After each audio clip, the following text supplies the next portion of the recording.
All right, Erev Tov, good evening. B'ezrat Hashem, we are continuing tonight in our shiur on Aggadeta.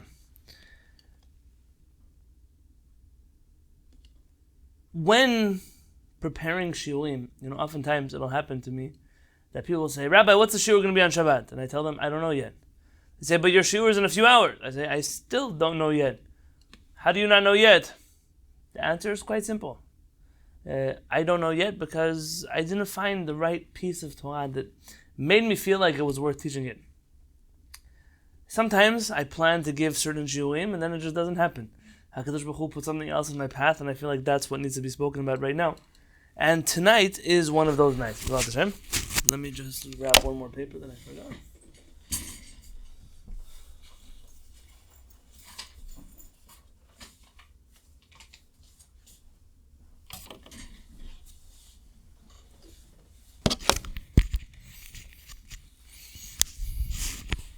As I was preparing the shiur this week, and we were planning to enter the Talmud itself, already begin the Mishnah, the first Mishnah of Berkovitz, I came across this extra piece, which is clearly not extra, by a famous Chacham by the name of Rabbi Yechiel Yaakov Weinberg.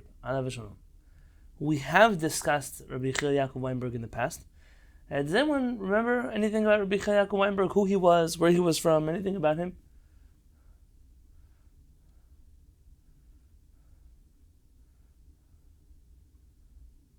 Not all at once, chavre.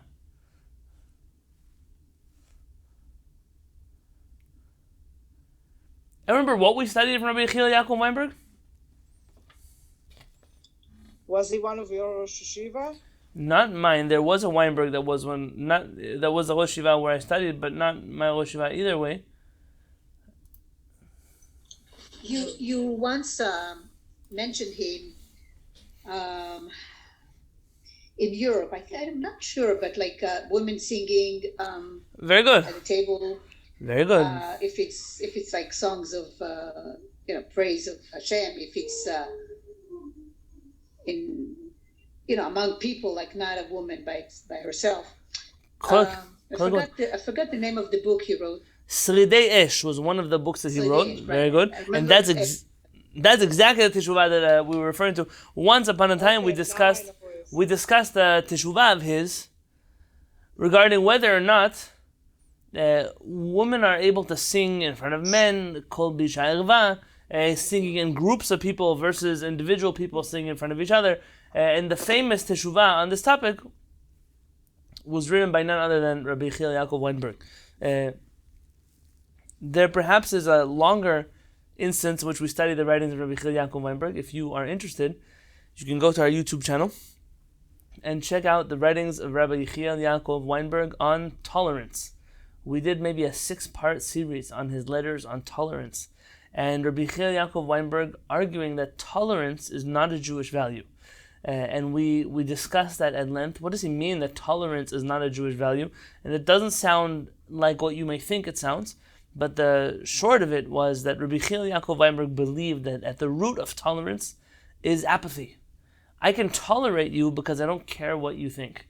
I tolerate you because I don't respect that you have an opinion that I need to consider.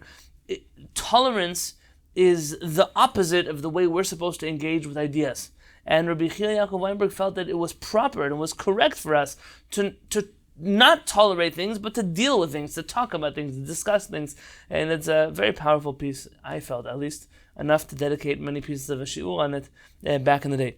Rabbi Yechiel Yaakov Weinberg is one of the Geonei Ashkenaz who I feel very connected to. His teachings have a lot of significance and a lot of relevance. And I believe, interestingly enough, that a lot of his approach to Judaism, though it's very far away from that of our Chachamim, has also maliciously been covered up and buried and hidden from the general public. And, if it was my fight to fight, I would already make a list of Chachmei Ashkenaz whose Torah needs to be brought out to the light and has to be taught and has to be mentioned. Rabbi Yechiel Yaakov Weinberg is one of those Chachamim whose Torah definitely needs to be studied and understood. and known more about. There is a fascinating work in English that you can get your hands on. It's widely available, that talks a lot about the life of Rabbi Yechiel Yaakov Weinberg. It's a book by an author who I've recommended before, Rabbi Mark Shapiro. This book is called Between the Yeshiva World and Modern Orthodoxy: The Life and Works of Rabbi Yechiel Yaakov Weinberg of 1884 to 1966. It doesn't actually give more of a description of the book aside from that, but I think that Rabbi Shapiro paints a compelling portrait of Rabbi Yechiel Yaakov Weinberg and shows him to be a character that is unusual. It's a unique type of giant. It's a personality that dealt with things and bridged divides that other people had never attempted to do before, at least not successfully. And yes, for that reason, there were definitely people who were not fond of him and felt that his approach to Torah or to Judaism was dangerous or whatever else they might say. But normally that's where you find the good Torah. You have to look for the people that other people are not so fond of, and that's where you're going to find the gold of HaKadosh Baruch Hu's Torah. If I could share with you a little bit about Rabbi Yechiel Yaakov Weinberg, I know that tonight I'm not pressed for time, but I have to end on time because we have Slichot right after the Shiur today. But a little bit about Rabbi Yechiel Yaakov Weinberg I sent out already to our Google Classroom, in both from Wikipedia and from other websites.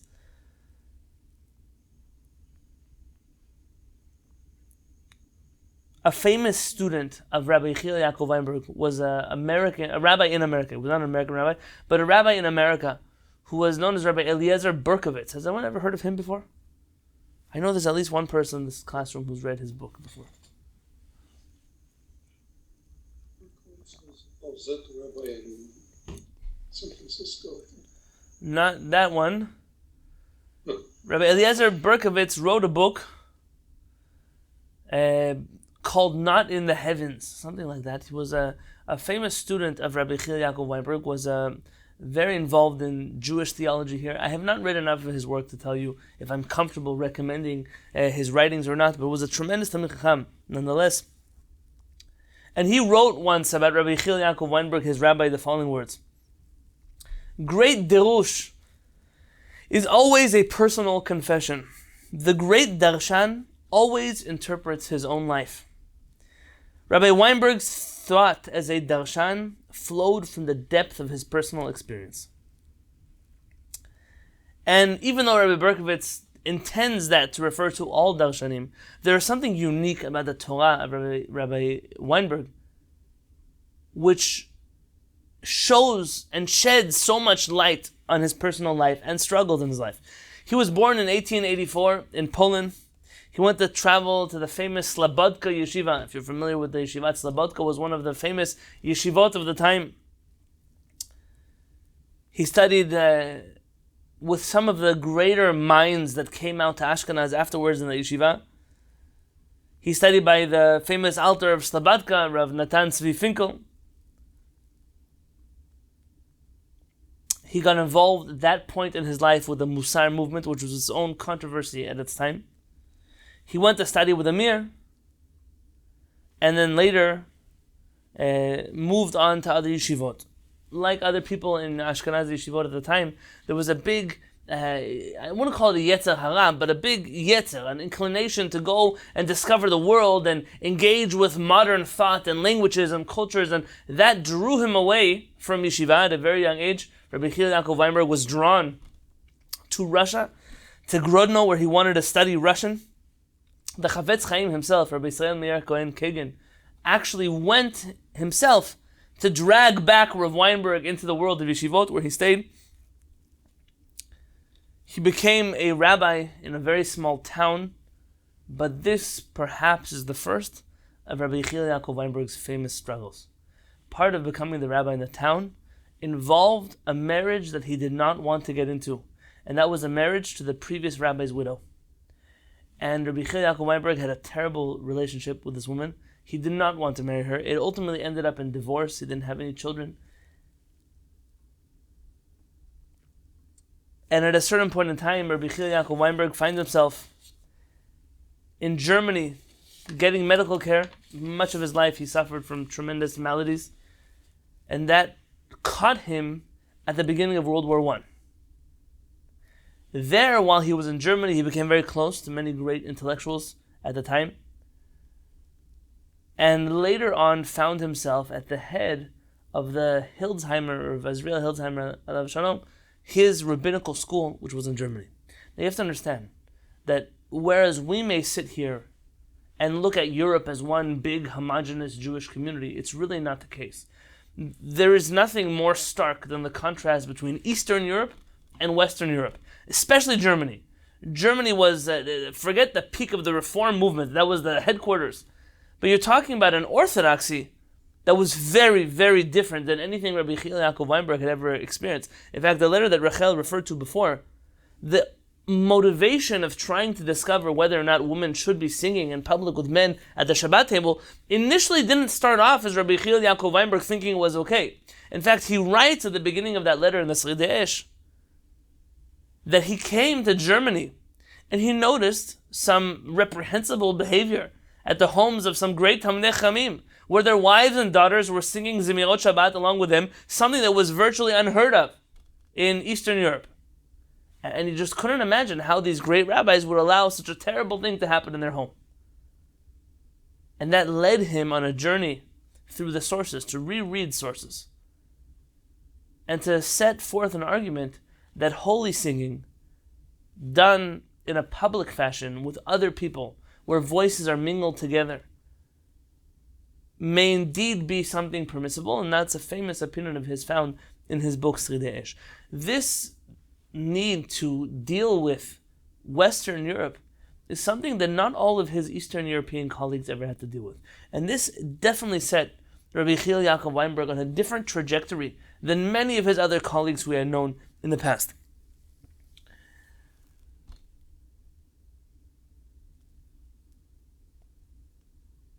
Rabbi Weinberg has many teshuvot where he deals with Nazi persecution of Jewish people. Some terrible teshuvot he had to deal with. In Kristallnacht of 1938, Rabbi Yechiel Yaakov Weinberg felt totally depressed and lost. He flees Nazi Germany, in which he's forced to leave behind his tremendous library. That library was his life. By the way, I know of one other chacham who had to leave his library behind, someone in our generation who passed away quite recently, and the pain until the end of his life of having to leave behind his books, unable to be with his books in that time of struggle, is something that was devastating for him, and I'm sure for Rabbi Yechiel Yaakov Weinberg. He was a Russian citizen, and because of that, the Germans didn't put him together with the other Jewish prisoners, but made him be in a prison camp for Russian prisoners. That actually, as evil as that was actually a tremendous blessing for him. Rabbi Yechiel Yaakov Weinberg survived the Holocaust because he was not taken to concentration camps as a Russian citizen. And in fact, he even told a colleague of his, Rabbi Professor Shmuel Atlas, who we've mentioned before in one of our shiurim, is a very controversial figure who was a rabbi in the Reform Rabbinic Seminary in the United States, but had studied in the great Ashkenazi yeshivot before the Holocaust. I just saw a story today of a certain rabbi who came to America, I'm talking many years ago, and he went to a yeshiva, and he saw in the yeshiva that there was a copy of an edition of commentaries, Rishonim, that was printed by this Rabbi Shmuel Atlas. And this rabbi took out a pen and he wrote inside the yeshiva's copy of the book. He said, this man was a komer, was a clergy member of an idol-worshipping cult of Jews, and it is forbidden to study any of his works that he prints. Like that he wrote inside of the book. Nonetheless, Rabbi Yechiel Yaakov Weinberg didn't feel that way. I believe it was Rabbi Yosef Kapach who also mentions Rabbi Shmuel Atlas. And Rabbi Yechiel Yaakov Weinberg corresponds with Rabbi Shmuel Atlas quite often. And he tells him that he actually had very little knowledge of what was happening to the rest of European Jewry until after the Holocaust was over. Literally after the Shoah, after the Holocaust, Rabbi Yechiel Yaakov Weinberg's life was destroyed. Here he was, alone, without a yeshiva, without a life, without a library, without a family, without anything. He was alone. His world of Eastern Europe had disappeared, was decimated. The world of Western Europe was no more. He had nowhere to go. And he had a student who took him to Switzerland, brought him, let him live with him, took care of him, amash, until the day he died. And while he lived there in Switzerland, Rabbi Yechiel Yaakov Weinberg wrote, I am totally alone here. And this is the way that he died. He died feeling broken and totally alone.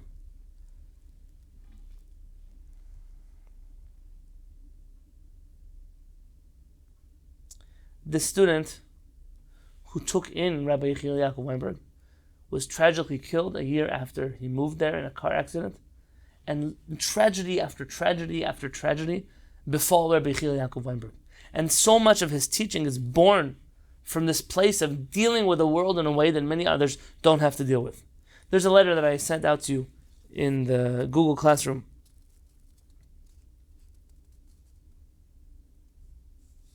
Rabbi Yechiel Yaakov Weinberg writes the following letter in 1956. He says, I was happy to receive your letter and enjoyed seeing that you have not forgotten me, despite the evil things that occurred in the interim. So this is a Talmud of his, a former Talmud who wrote him a letter asking a Halachah question. Rabbi Yechiel Yaakov Weinberg says, I'm so happy that you didn't forget about me. It was fulfilled regarding me. God afflicted me, but he did not give me over to death. Tehillim.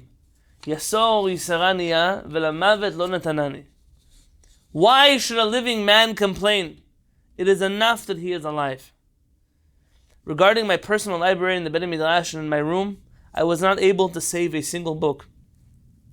I mourn for the loss of my books, since I left the valley of destruction barren and lacking everything.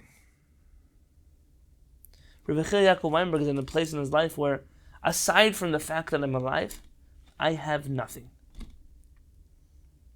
By the way, he wrote, unlike many people in his generation, who were inclined to, on one hand, praise the partisan efforts against the Germans, and on the other hand, speak cruelly towards those Jews who went like sheep to the slaughter. Rabbi Yechiel Yaakov Weinberg called those people heroes of the pen. It's very easy. It's very easy for you who were not in that situation to criticize those who didn't rise up, who didn't fight. And he writes something fascinating. He says, the torture, the shattering of any hope that Jews felt at the hands of the Nazis is something that no one can understand who hasn't been there. He said, we have famous prophets who gave up their life for Hashem. And he says, those prophets would have been able to give up their life for Hashem over and over again. But they would have never been able to undergo the torture that we underwent and not give up Hashem. There's something different. The cruelty of the Nazis was something that only heroes of the pen can critique and criticize those who suffered by them. Ultimately, I think that Rabbi Shapiro does a tremendous job at piecing together all the pieces of the puzzle of this giant of a person, who is Rabbi Yechiel Yaakov Weinberg, and whose writings are full of inspiration and power. B'ezrat Hashem, I'm looking forward to doing one of them tonight with you. I send out a PDF that's attached to the Zoom invitation in the Google Classroom, as well as posted separately in the classwork section of the Google Classroom. Did everybody get it? Is there somebody who needs help finding it?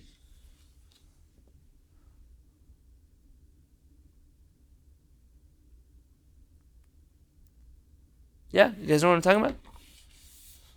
Good. Baruch Hashem. You should have a cover page that looks like this.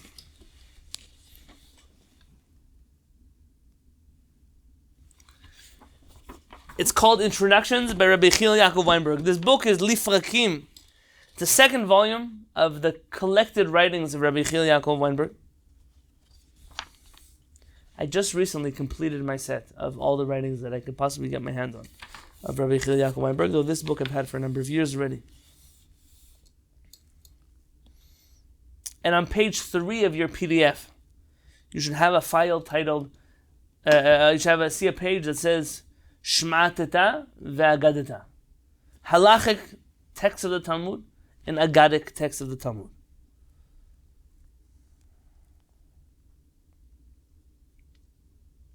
Halachah ve'Aggadah.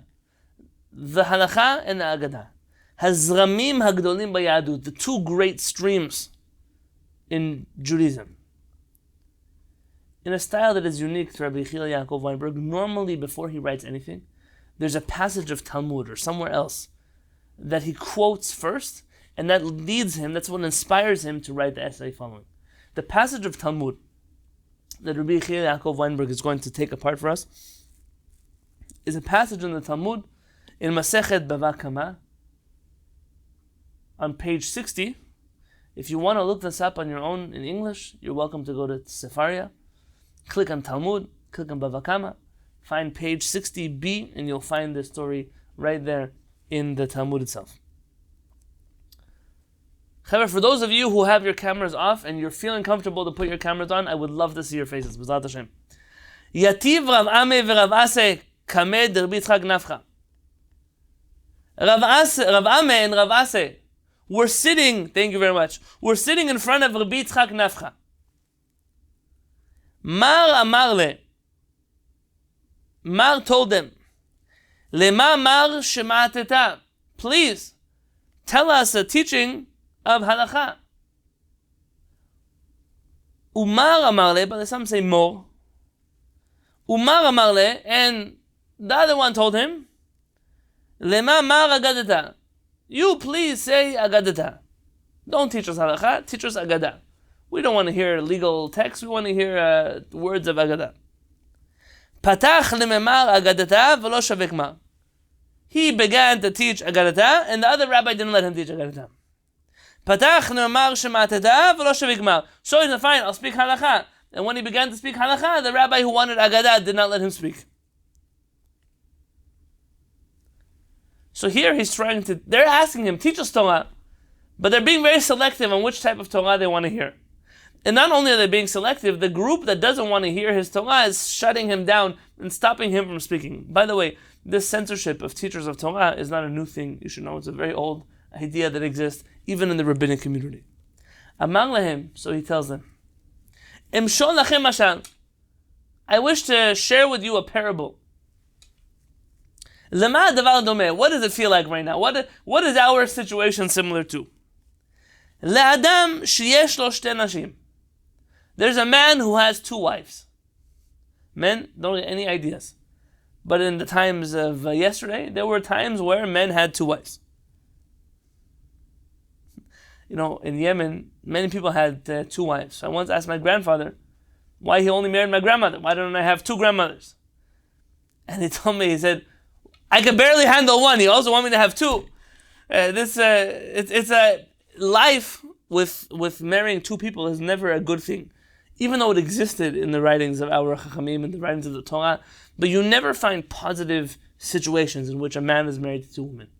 In fact, in Hebrew, the word for a second wife is, anyone know? Very good. A tzara. What is a tzara? A tzara is a suffering. It's not a good thing. You never find the story in the Tanakh where someone is married to two people and it works out wonderful for them. So he had two wives. Achat yalda v'achat zkena. One was an older wife and one was a younger wife. Yalda meaning like she was very young. They can call her a young girl. Yalda melaketet lo levanot. The young wife didn't like so much that he was getting old and he was having white hairs grow. So she would pull out his white hairs. Zikena melaketet lo shchorot. The older wife, she would take out his black hairs. Why? She didn't like that he had black hair and she was already turning white. And this next phrase is a very common sentence that's used in Israel. In modern Hebrew, they use this phrase a lot, but they have no idea where the source of this phrase is. The source of this phrase is Masechet Bava Kama, Daf Samech. Very good. Nimtza kireach mikan umikan. Now he's bald in both directions. So if you ever see a man who's bald, just know that his two wives are picking out his hairs in the middle of the night, and that's why he doesn't have that's why he doesn't have hair in his head. Amar lehen, he tells them, meaning what's the mashal here? The mashal is this one doesn't want the white hair. This one doesn't have the black hair. So what's the final product? Is he doesn't have any hair. Normally when people are being too selective about something, you end up losing everything. You know, sometimes people have to make choices, and they're taking too long to make a choice. They're thinking, and then they finally can't make any choice because all the choices are off the table. I knew a person like that, was once looking for a job. And he got many job offers. And he started thinking, what job, between this job and that job, I'll fly for this interview, I'll go check out that place, and the house is over here, but the weather over there, and da da da da da da. By the time he was over, he had no jobs. And then he had to settle for something that he didn't want to work in. In life, if you want to be picky, you might end up picking all your hairs out and remaining with nothing. Amar lehen, he told them, I will teach you something that's shaveh l'shnechem, that both of you will want to hear, meaning it is made up of both Halachah and Aggadah. Ki tetzeh esh u'matzah kotzim, when a fire will burst forth and it will catch onto thorns. It's a pasuk in the book of Shmot. Tetzeh me'atzma. What does it mean, tetzeh? Tetzeh doesn't mean that someone lit the fire. It means like a spontaneous combustion. It burnt on its own. Shalem yeshalem hamavir tebe'era. The one who lit the fire has to pay the damages for the fire. What does that mean? The beginning of the pasuk says that the fire happened on its own. And the end of the pasuk says that whoever started the fire has to pay the damage. Amar HaKadosh Baruch Hu says, Alai leshalem et habe'era shehivarti. I must pay you back for the fire that I set. Ani hitzeti esh b'tzion.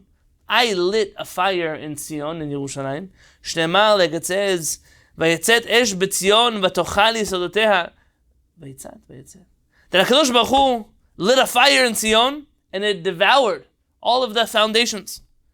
V'ani atid livnota be'esh, and I will ultimately be the one to rebuild the Beit Mikdash with fire. Like it says in Zechariah, V'ani eyeh la chomat esh saviv. Where do we say these psukim? Do you remember which tefillah we say these psukim? Said on Tisha B'Av. Very good. On Tisha B'Av, in Mincha of Tisha B'Av, when we say Nachem, the prayer of Nachem, inside of Nachem, we say, Hashem, you were the one who burned down Yerushalayim with fire, and you'll be the one to rebuild the walls of Yerushalayim with fire. This comes from here, from this Gemara. Meaning, this story had both a Halachah in it and an Aggadah inside of it. When Rabbi Yechiel Yaakov Weinberg sees this story, he sees this as the perfect point of tension, where there are two Chachamim who are asking a third Chacham to teach him. But they are not willing to accept the Torah that Chacham is teaching them, because one of them is inclined towards Aggadah, and the other one is inclined towards Halachah. And this is a clash between Halachah and Aggadah that must be reconciled. So, Rabbi Yechiel Yaakov Weinberg writes the following words. כל עין בוחנת המתבוננת במהלך התפתחות חיינו הרוחניים במשך 2000 שנות קיומה של אומה זו. Any discerning eye, which has the ability to see our the spiritual unfolding of Jewish history over the last thousands of years, יראה בעליל את שני הזרמים הגדולים היוצאים מעדן נשמת ישראל. Will see the two great wellsprings of water that burst forth from the Eden of the Jewish people of Israel. והם ההלכה והאגדה. These two different forces that come out of the Jewish people. Both the legal parts of the Talmud and Aggadah, the non-legal parts of the Talmud. כזרם מים כבירים משובץ בגדות נחל גבוהים ואיתנים, like a powerful and mighty force of water that goes up high in the riverbanks. שוטפת ההלכה בקצב מתמיד ובחוק קבוע ומוצק. Halachah is consistent, it's powerful, it's strong. וקולטת לתוכה את הפלגים הקטנים והחבויים הנובעים מזמנים שונים, and it's able to gather up and collect all the smaller particles of our Jewish people along the way. כולם משתפכים לנהר ההלכה הרחב והעמוק. They all pour out into this beautiful river of halakha, which is wide and it's deep. בו תשותנה בנחת ובטחה ספינות החיים. The ships of life, the boats of life, will be able to sail freely in the rivers of halakha, which are both deep and wide and steady and safe. גם האגדה דומה לנהר. Aggadah is also comparable to a river. אולם לא לנהר רחב ידיים הזורם בנחת, but not like a wide, deep river that flows beautifully. אלא לנהר סוחף, יורד מן ההר ולופת את דרכו בין סלעים וצוקים. That this river is not deep and it's not wide. It's powerful, it's raging, it's steep, it's twisty and windy and full of rocks. You ever seen like whitewater rafting rivers? That's what it's like. You're not sailing your boat down this river.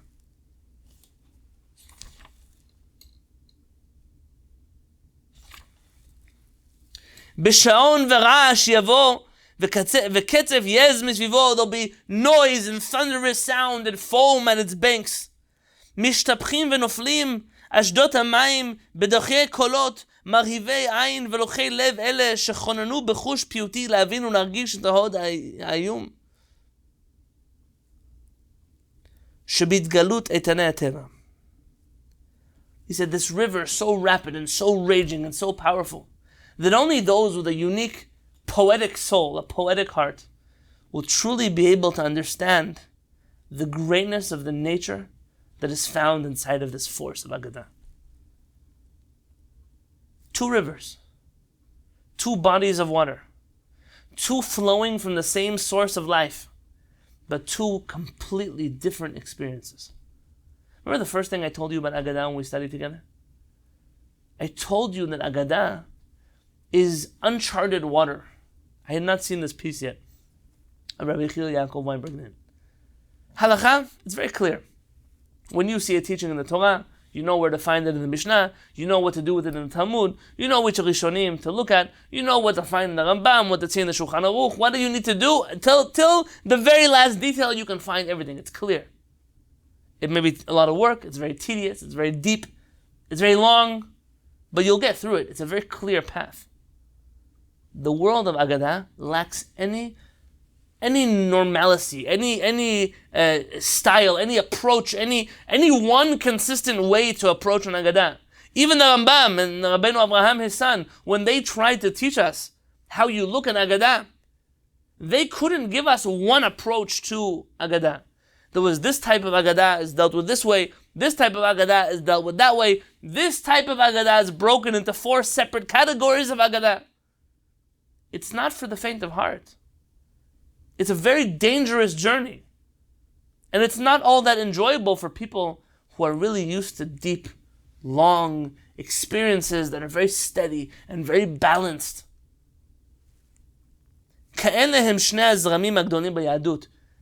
This is the description of the 2 great streams of Judaism. And both of them have their lovers and their haters.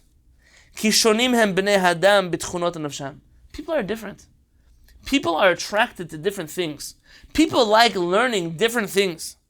יש מי שרואה את יופי החיים בשטף נוח ויציב, בשמירת סדר, קצב מידע ומשקל, בהתפתחות איטית ונורמלית. People can appreciate, there's certain people, they like order, they like balance, they like clarity, they like things to not come with surprises, they like things to always be done consistently the same way over and over and over again. שינה עוקרת את הישן אלא משביחה. The type of experience that doesn't uproot anything that was old and replace it with something new. It just constantly builds on and improves that which came before. מפארת ומהדרת אותו. It makes it more beautiful. בני אדם כאלה, these type of people who appreciate balance and being grounded. מעריצים ומרוממים את ההלכה על הכל. These people love halachah more than anything else in the world. היא להם מפתח עוז ויסוד שאפשר לבנות עליו את החיים ולפתחם בדיוק גמור ובקביעות מתמדת. Halachah to them becomes a key of life to building a building. We know exactly how to navigate it. We know every detail where we're going to end up. הלכה לא רק שהיא בשבילם בחינת יסוד, מדביק ומלט החברה, אלא שהיא גם ערובה נאמנה בעד המשך ההיסטורי של האומה העתיקה. Not only is halakha what binds society together, but halakha is that which guarantees, aruva ne'emana, it's the guarantor, the pleasant guarantor, that the Jewish people will have historic continuity. היא המקיימת והיא המבטיחה את שלמות הפרצוף הקדום של זרעו של אברהם. Halachah is what guarantees, what promises us to maintain the image of the Jewish people who are the children of Avraham Avinu. Those are the people who are attracted to halachah. I think in your life right now, if you stop and think of all the people you know who love halachah and put halachah on a pedestal, you'll find that these qualities of grounded, balanced, not up for excitement, not very spontaneous, not... where's my wife laughing at me right now? There's a hate roller coasters, don't like Ferris wheels, and whatever it's going to be. Halachah is... What? What are you looking for? Me? Yeah, you said you're looking for something. No, I said, where are you laughing at me? Oh, yeah. Those who love halachah, they're boring people. They like the standard life. That's just how they like it. אבל יש גם בני אדם. There are some people, בעלי נשמה סוערת ומסתערת, who also have raging, stormy souls. מפליגה על המרום ורוקעת בשחקים. It's a soul that flies to the highest of places. בני אדם אלה, these people, שואפים ליוצא מן הכלל ולבלתי רגיל. Those are people who look for things that are out of the ordinary, for things that are exceptions to the rule. They don't like what is normal. בדרך כבושה וקבועה ומסוימה אינם רוצים. They don't want the way that everybody else does things. They don't like to tread on the path of life that has already been charted and everyone else has done it. תפקידו של שומר נאמן למורשת אבות ונחלת קדומים אינו נותן להם סיפוק נפשי גמור. Being the guardians of ancient traditions, staying loyal to the way classic Judaism has done things, to be the preservers of that river of life that flows from Eden, it doesn't give them sipuk nafshi gamur. It doesn't satiate their soul. It doesn't give them the fulfillment, the spiritual fulfillment they're looking for. שואפים הם לכיבושים ולגילויים חדשים. These are people who are yearning for kivushim, to conquer. They're looking for new revelations. They're not looking to do what everybody else does. You know, I always told people that there's a difference, and forgive me if it's an overgeneralization, between the way Israelis tour the world and, let's say, us Americans tour the world. Israelis, I don't know if you've ever seen Israelis that come to a country and they come with their backpack and their water bottle and their sleeping bag, and they will see parts of America that you didn't even know existed on the map. They're going to go hiking from one side to the other side, climbing mountains, jumping rivers. They come to a place and they're going to see 1,000 things in one day. And then you have, the other tourists, they go on organized tours, they give them a schedule. It starts 8 o'clock in the morning. There's a continental breakfast in the lobby of the hotel. Please bring your camera. Bring special water clothing for the afternoon river tour. This is the kind of life that you get a few things done. You see the nice highlights of that place and you keep moving. There are people that it's not for them. That life that is so predictable doesn't do it for them. The religious experience, which is predictable, doesn't satiate their soul. En datam nocha bahove. They are never satisfied in the present. Baragilu v'matzui, in that which is commonplace and normal. Nafsha mitga'agat el chadash v'hanolad. Their soul is constantly yearning for that which is new, that which has not been born yet. Orgim hem el ha'atid. They yearn for the future. El mithaveh vel ma shetamir v'ne'elam. That which is currently unfolding and that which is still hidden. ולפיכך, and therefore, הם בוחרים ללכת. They choose to walk, ולטעות, and to wander. בסבך יערות קדומים. In other thorny thickets. למען ראות והכיר את יצירותיו שהקדוש ברוך הוא בעולמו. They wish to see HaKadosh Baruch Hu's greatness from in his world. וכל שפע האור הגנוז לבחירי השם. And they yearn to uncover that hidden light that HaKadosh Baruch Hu only reveals to those that he chooses. This is a different camp. It's a different category. These are people whose souls fly. Their souls can't be grounded. Their souls can't be held back. They need a different type of Torah. Aggadah hi bishvilam kibutzan v'rikuzan shel karnei or. By the way, for those who appreciate Hebrew, this type of Hebrew, for a rabbi who never officially lived in Israel, who didn't grow up speaking modern Hebrew. It should be something that inspires us all to master Hebrew to this level. Aggadah for them is the concentration of the light, the rays of light, שבקעו מבעד למכסה העננים ונתפזרו בעולם השפל והאפור. They're the rays of light which shone through the clouds to light up this gray and dark, dim world. Mirahi lechol hamevakshim v'mechapsim. Aggadah light shows the light to all those who yearn and search. Lenechashelei hachayim, to the survivors of life, if I could translate it that way. Sheyesh behem bzikat keva v'seder, that have a little bit of order and structure. Ula'ayafeh harigiliyut v'ayom yomiyut. Aggadah has in it appeal to those people who are sick and tired of the day-to-day grind, the routine, the way we always do things. לא רק דבר שברגש היא להם ההגדה. Aggadah for them is not just an emotional experience, אלא בסיס נאמן. It is their foundation, their loyal foundation. אווירה מחיה ומפרה וקנה מידה לאמת. It is a nurturing, fruitful, fertile environment which they rely on, which they need.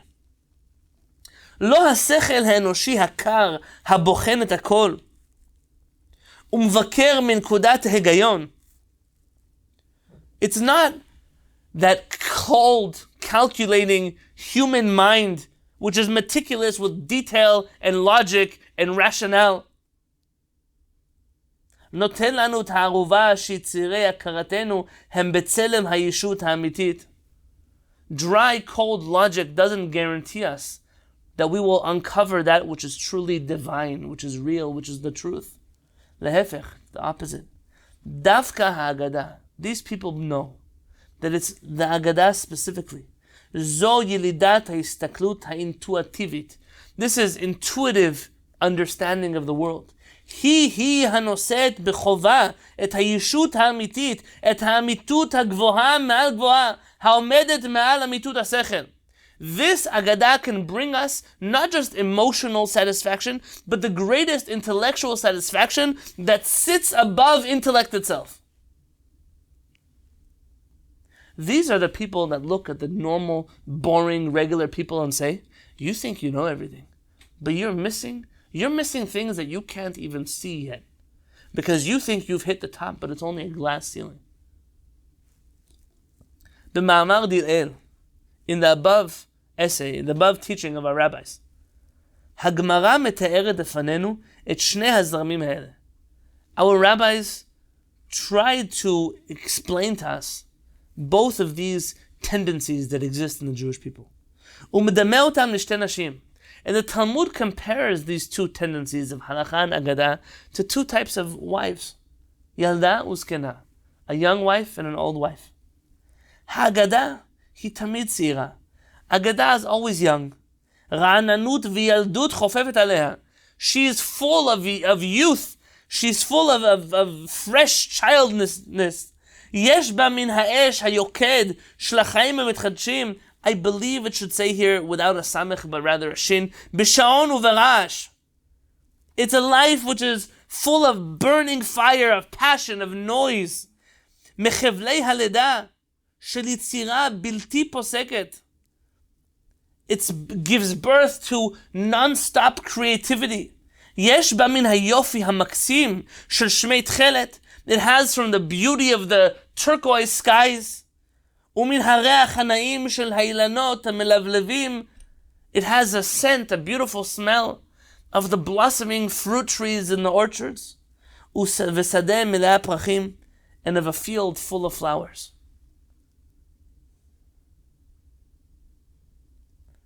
ההלכה היא הזקנה. Halachah is the old wife. מלאת הוד קדומים, who's full of a different type of beauty. An ancient beauty. Seva zarkaba. She's full of elderliness, if that could be a word. Seva. Mikora bimekedem. Her origins are in the days of yesterday. Biyamim harishonim shel hitcholelut ha'uma b'ma'amad ha'har hakadosh. She was there at that time where our young nation was just standing at the foothills of Har Sinai, of that holy mountain.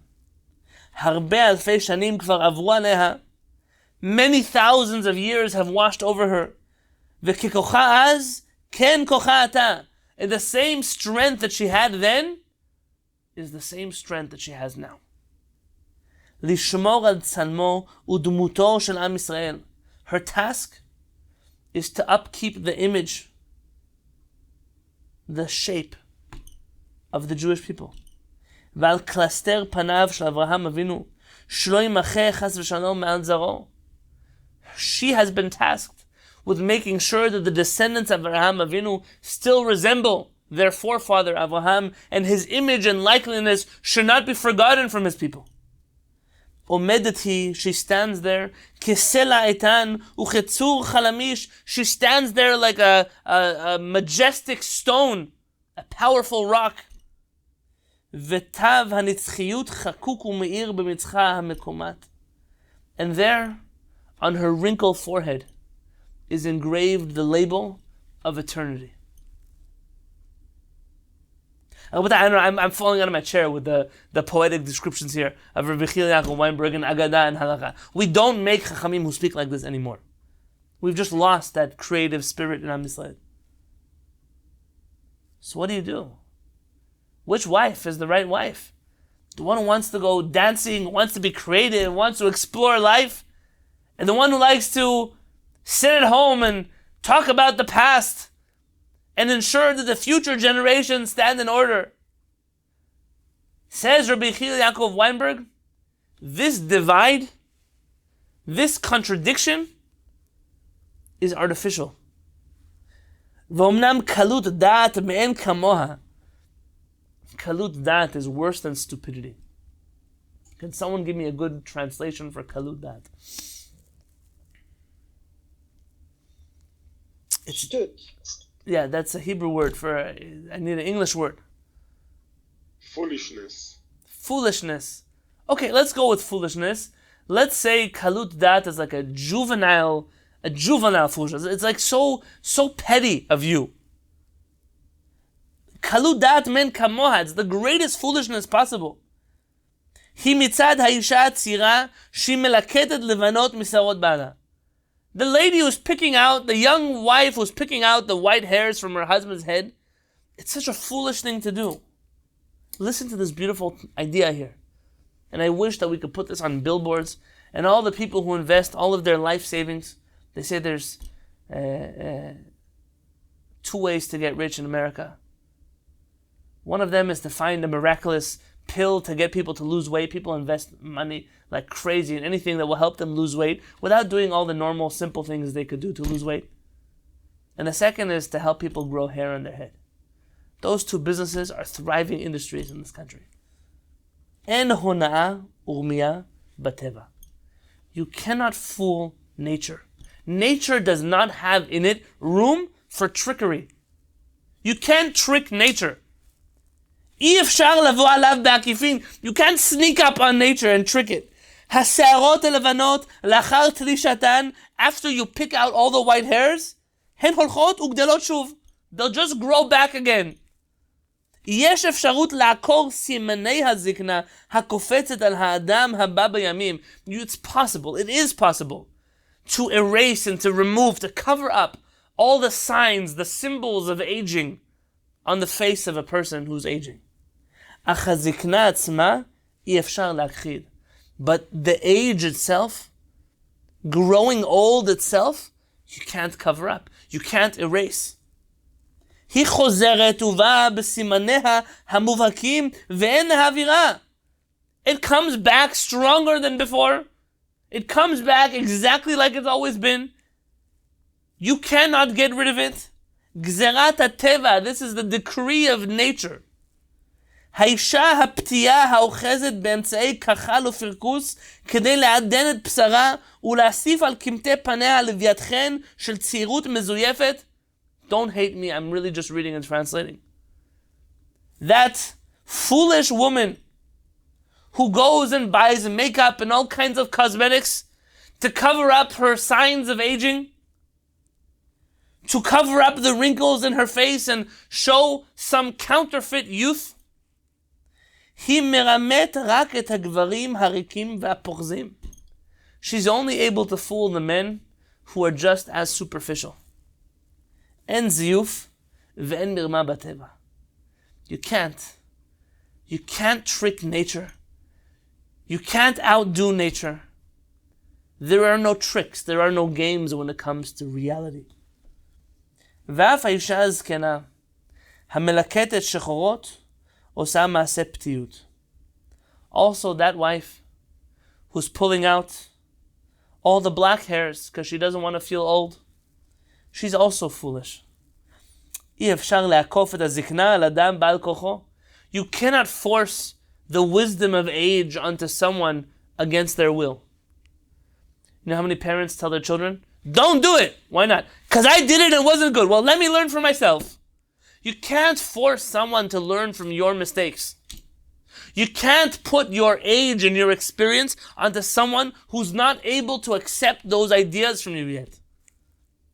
כל זמן שאדם עודנו צעיר, so long as a person is young. By the way, there are young people who are very old in age.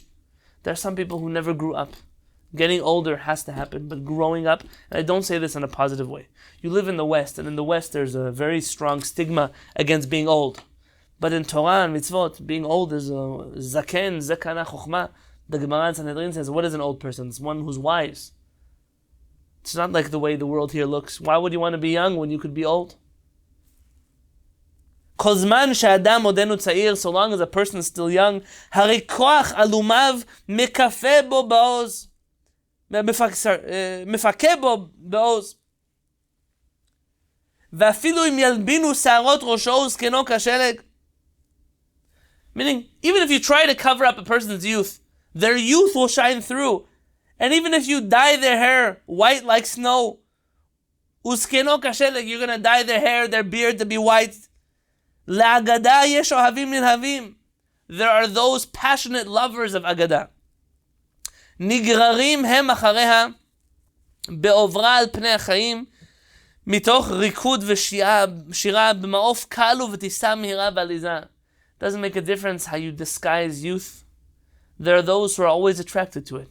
And when she comes dancing on by their window, they're just going to follow her like the Pied Piper. That's just the way the world works. וגם להלכה, יש מחזיקים נאמנים הרואים בה את יסוד הנצחיות והעולמיות. And also Halachah has its lovers, those who are obsessed with her, who see in Halachah the secret of eternity. את הדוגמה של נצח ישראל לא ישקר. They see Halachah as the prime example, the epitome of the eternity of Israel will not lie, will not fail us. ואפילו אלה שלא זכו להיכנס לבית מדרשה ולהסתכל בלפני ונפלאים של עולמה, and even those who have never truly merited to enter the Bet Midrash and see in the Bet Midrash the inner workings, the inner chambers of the world of Halachah. By the way, most of those who go to the Bet Midrash never saw that inside of Halachah either. Only those who went to the Bet Midrash determined to learn Halachah will be those who uncovered that beauty. But there are still those who never entered those chambers. רואים בה לכל הפחות את האמא הזקנה. They still see Halachah as that elderly mother. שמסביבה מתרכזים כל חיי המשפחה ומתקלקלים בטעם ובחן. She still is the mother that everyone flocks back to. There are those Jews that are not so intimately familiar with Halachah. But ask them what they think about Judaism, the traditional kind of Judaism, the Judaism that's loyal to the sources. They'll say that Judaism has to exist. We need it to exist. Yeah, we may be dancing in the fields, but we need somewhere to come back to. We need a mother to come back to over the Chagim. We need a home to return to. And this is what Rabbi Yitzchak was trying to teach his great students.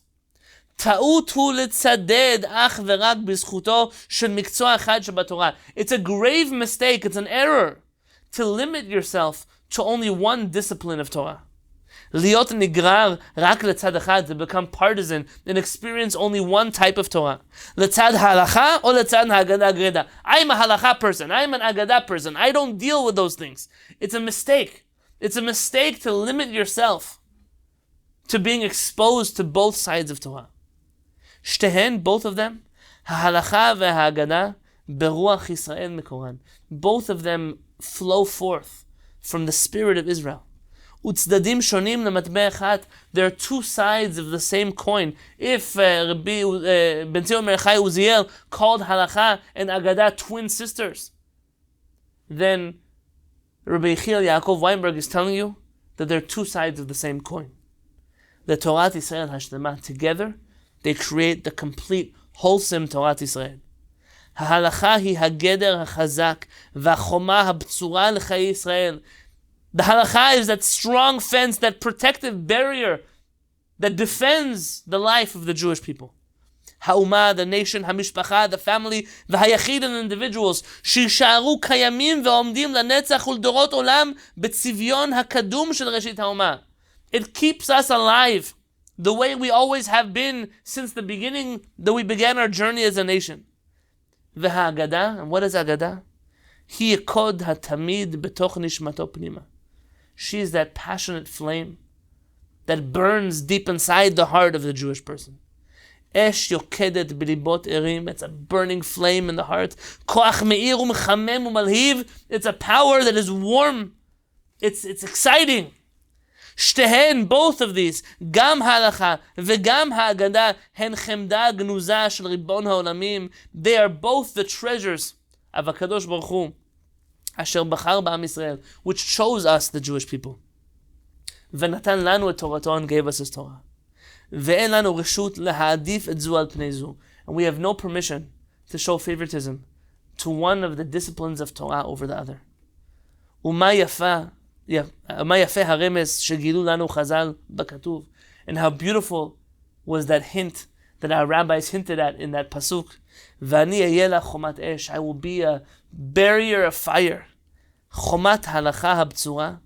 We will have a barrier, a strong, solid barrier of halacha, misaviv la'esh hakodesh ba'Aggadah, surrounding the holy flames, which are Aggadah. You need both, Rabotai. To have a wholesome understanding of Torah, you cannot back yourself up into a corner. You cannot stay only in the world in which you are comfortable. And I'm asking and I'm telling you that together, beginning next week, we're going to open up the first page of Talmud. And as people in this community who primarily deal with the world of Halachah, we're going to try to put on a different hat, to think a little differently about a Gemara. We're going to try to read Mishnayot and Talmud, which discuss details of Kriyat Shema, and not get stuck on the halachot, but to uncover what is that fire, what is that life force, where is that young spirit that is dancing and wishing for us to be creative. We can do that together, B'ezrat Hashem. For those of you who are here with us tonight and you come with us every night, please join us next week for this journey. And for those of you who don't always get a chance, you're not always able to come and learn Torah with us, I'm telling you, it's the month of Elul. You only have 3 more weeks till Rosh Hashanah. And it's time perhaps for you to say, hey, just for the next 3 weeks, I'm not going to do it after Sukkot, just for the next 3 weeks, I want to try to learn something I've never learned before. I want to expose myself both to the protective barrier of Am Yisrael, of Halachah, and to that creative fire, that spirit, that passion that lives inside of our people. B'ezrat Hashem, next week, we'll continue with the first page of Masechet Berachot. The homework for next week, because this shiur on Aggadah is going to require a tremendous amount of preparation, both on my end and on yours. All I've ever asked for people who come to my shiurim, I don't charge money to learn Torah. I don't ask you to do much aside from put in the same energy that I put into the shiurim. This piece of Talmud that we're going to study, we may get stuck on it for weeks and weeks and weeks. You know how this works. Because if you want to extract all the hidden messages of a piece, you have to know it by heart. The first Mishnah of Masechet Berachot, it's the first tractate of the Talmud. If you want to go through a regular Talmud, it's going to be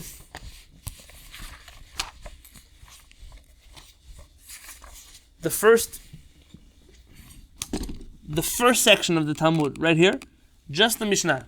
That's going to be, if you're using an En Yaakov, so you're also going to look for the first piece of Talmud in Masechet Berachot, where it says Mishnah, and you're going to want to do that Mishnah. If you don't own any of these books and you'd like to find out where to get them, please feel free to reach out to me.